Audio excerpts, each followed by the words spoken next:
Hello everyone, welcome to my channel Legal Fundamentals by HSY. Today I am going to discuss a landmark case on the point of lodging of FIR, and the name of the case is Lalita Kumari versus Government of UP and others. This case was decided in the year of 2013 by a 5-judge bench of the Supreme Court. The judgment was authored by P. Sadashivam Justice. First of all, I am going to discuss the facts of this case. After that, we will discuss the findings. Okay सबसे पहले मैं आपको facts बताऊंगा in brief. Facts ये हैं, देखिए दोस्तों, इस केस में कि Lalita Kumari was the girl of 6 years. She was kidnapped. अब उसके किडनैप होने के बाद में जो उनके फादर साहब हैं, मिस्टर बोहला कामत, वो पुलिस स्टेशन जाते हैं for lodging of the FIR. Police FIR लेने से मना कर देती है। उसके बाद में वो सुपरिटेंडेंट ऑफ पुलिस के ऑफिस में जाते हैं, जहां पर on the direction of superintendent of police the police officers lodge his FIR, लेकिन they have not taken any action, कोई एक्शन नहीं लिया। ना ही उन्होंने एक्यूज को एप्रीहेंड किया और ना ही उन्होंने किडनैप गर्ल को रिकवर किया। तो इस चीज से अग्रीड होकर जो भोला कामत जी हैं वो 2008 में एक रिट पिटीशन लेकर सुप्रीम कोर्ट में जाते हैं। This was the writ of habeas corpus. अब इस रिट पिटीशन के अंदर में हाई कोर्ट ने सबसे पहले एक नोटिस इशू किया यूनियन ऑफ इंडिया को, डायरेक्टर जनरल को, कमिश्नर ऑफ पुलिस को और all the secretaries of all the states को। और उसमें उन्होंने ये कहा कि भाई देखिए, ऐसा है, अगर किसी भी पुलिस ऑफिसर को इंफॉर्मेशन रिसीव होती है regarding the commission of a cognizable offence, तो उस कंडीशन में उसे तुरंत प्रभाव से एफआईआर दर्ज करनी है और उस एफआईआर की कॉपी फ्री ऑफ कॉस्ट इंफॉर्मेंट को देनी है। लेकिन अगर वो नहीं देता है तो उस सिचुएशन में मजिस्ट्रेट के पास में आप जा सकते हैं, और मजिस्ट्रेट अगर डायरेक्शन देता है for the lodging of FIR और पुलिस ऑफिसर फिर भी एफआईआर लॉज नहीं करता है, तो कंटेम्प्ट प्रोसीडिंग्स इनिशिएट हो सकती है इस तरीके के डिफॉल्ट करने वाले पुलिस ऑफिसर्स के अगेंस्ट में। ठीक है।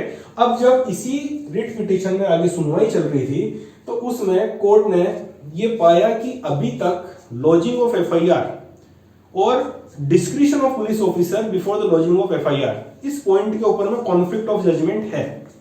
पिटिशनर की साइड से क्लेम किया गया कि police officer is duty bound to lodge FIR whenever he receives information with regard to commission of a cognizable offence, जबकि रिस्पोंडेंट की साइड से इसमें कहा गया कि police officer is having discretion before the lodging of FIR, कि वो उसकी वेरासिटी को चेक करें कि इंफॉर्मेशन सच्ची भी है या नहीं है। तो इस रिगार्डिंग उन्होंने डिफरेंट जजमेंट्स कोट किए। पिटिशनर की साइड से जो जजमेंट कोट किए गए वो थे state of Haryana versus Bhajanlal और रमेश कुमारी वर्सेस एनसीटी ऑफ दिल्ली, और रेस्पोंडेंट की साइड से जो जजमेंट कोट किए गए वो थे श्रीकांत वर्सेस सीबीआई, सेवी वर्सेस स्टेट ऑफ तमिलनाडु। तो हाई कोर्ट ने ये पाया, सुप्रीम कोर्ट ने ये पाया कि भाई अभी तक कॉन्फ्लिक्ट ऑफ जजमेंट इस पोजीशन के ऊपर में कोई क्लियर कट डिसीजन नहीं है, तो उन्होंने एक लार्जर बेंच को मामला रेफर कर दिया, व्हिच वाज बेसिकली अ 3-जज बेंच। अब 3-जज बेंच ने पाया कि मामला तो सीरियस है, तो उन्होंने क्या किया कि 5-जज बेंच को रेफर कर दिया। और हम जानते हैं कि 5-जज बेंच एक कॉन्स्टिट्यूशनल बेंच होती है। तो कॉन्स्टिट्यूशनल बेंच ने 2 इश्यूज यहां पर फ्रेम किए कि whether lodging of FIR is mandatory, that is whether the police officer is duty bound to lodge FIR whenever he receives information relating to cognizable offence. दूसरा, या फिर पुलिस ऑफिसर के पास क्या डिस्क्रिशन है before the lodging of the FIR to conduct a preliminary investigation to check the veracity of the information। तो क्या वो एक preliminary investigation conduct कर सकता है? ये भी एक इशू सुप्रीम कोर्ट ने फ्रेम किया। ठीक है। अब इन इश्यूज के ऊपर में सुप्रीम कोर्ट ने क्या डिसाइड किया वो मैं आपको यहाँ बताने वाला हूं, which is basically the finding part।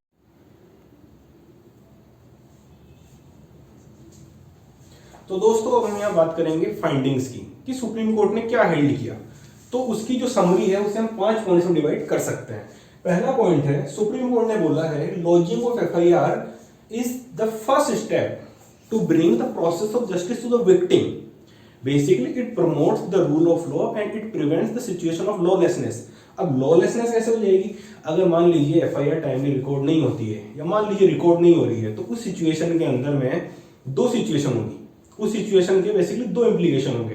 पहला तो कि जो आम जनता है that will lose faith in the criminal justice system, और दूसरी चीज इट विल डायरेक्टली और indirectly encourage the criminals that is criminal सोचेंगे कि हमने ऑफेंस कमिट कर दिया, अभी तक एफआईआर लॉन्च नहीं हुई, तो उन्हें एक इंकरेजमेंट मिलेगा कि हम तो फ्री हैं, हमारा कुछ नहीं हो सकता। ठीक है, तो इस सिचुएशन को प्रिवेंट करता है ये lodging of FIR. Second point है इसके अंदर में, जिसको आप कह सकते हैं जजमेंट का क्रक्स। सेकंड पॉइंट है lodging of FIR is compulsory. Court ने बोल दिया सीधे शब्दों में कि lodging of FIR is compulsory and the fact whether the information given is false और नॉट, ये चेक करने का काम आएगा एफआईआर दर्ज होने के बाद में। मतलब the situation of examining the genuineness of the information is the post FIR situation. ठीक है, वो कर तो सकता है कि जेन्युइन है या नहीं, वो एग्जामिन कर सकता है, लेकिन वो कब करेगा?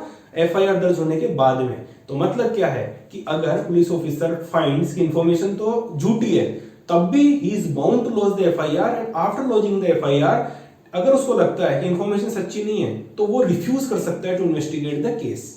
ठीक है, इसलिए बोला गया है कि lodging of FIR is compulsory, चाहे पुलिस ऑफिसर को कुछ भी लगे मामले में कि सच्चा है या झूठा है।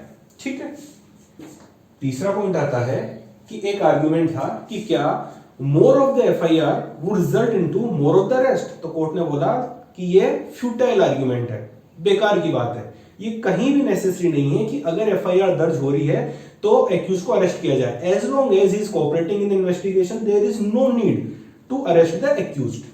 ये बात भी कोर्ट ने इसमें हेल्ड कर दी।